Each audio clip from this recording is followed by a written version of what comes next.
Musim kemarau sudah melanda wilayah Kulon Progo, Jawa Tengah. Bahkan warga Bendo sudah mulai kesulitan air bersih. Mereka pun rela berjalan kaki mencari sumber mata air bersih. Kesulitan air bersih ini sudah dirasakan sejak 2 pekan lalu.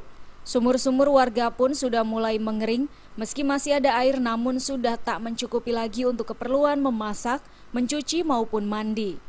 Di Dusun Bendo, Desa Ngentakrejo, Kecamatan Lendah, Kulon Progo, cuma terdapat 2 sumur yang masih mengeluarkan air.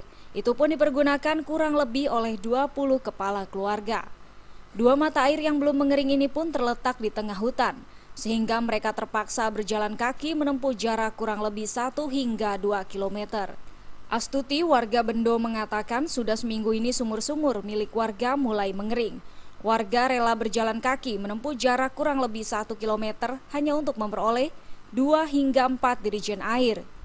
Kering, kemarau atau masih nggak ada air. Mulai sejak kapan, Mbak? Udah berapa hari? Udah 2 mingguan. 2 minggu. Terus ini harus nyari berapa kilo atau berapa anu kan? Ya 1 kilo. Setiap hari bisa ambil berapa jerigen? Kadang 4 jerigen. Kalau perlu banyak ya 6 jerigen satu harinya. Menanggapi keluhan warga ini, PDAM Kulon Progo telah membuka posko kekeringan di setiap kecamatan di Kulon Progo.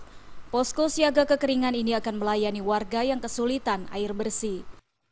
Kekeringan kan bencana rutin tahunan.